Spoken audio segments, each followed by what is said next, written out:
জ্যাকি চ্যানের নতুন cinema kung fu ইয়োগার প্রচারণায় ভারতে আসলেন জ্যাকি চান। এ ছবিতে অভিনয় করেছেন ভারতীয় তারকা সোনু সুদ ও অভিনেত্রী দিশা পাটানি ও আমিরা দস্তর। কদিন আগেই দীপিকা পাড়ুকোনের আমন্ত্রণে ছবির প্রচারণা করতে ভারতে এসেছিলেন হলিউড তারকা ডিন ভিসেল।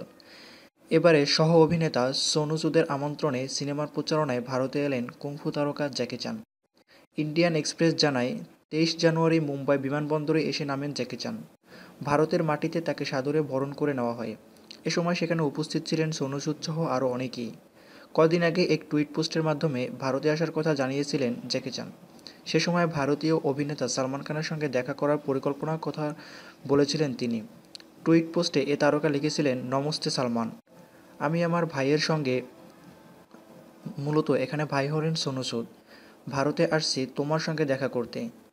স্ট্যানলি টং পরিচালিত ভারত ও চীনের যৌথ প্রযোজনায় সিনেমা কুংফু ইয়োগাতে এক চীনা প্রত্নতত্ত্ববিদ হিসাবে অভিনয় করেছেন জ্যাকি চান। এতে ভারতীয় প্রত্নতত্ত্ববিদের চরিত্রে দেখা যাবে দিশা প্যাটানি ও আমিরা দস্তরকে। 28 জানুয়ারি চীন ও যুক্তরাষ্ট্রে এবং 3 ফেব্রুয়ারি ভারতে মুক্তি পাবে এই সিনেমাটি।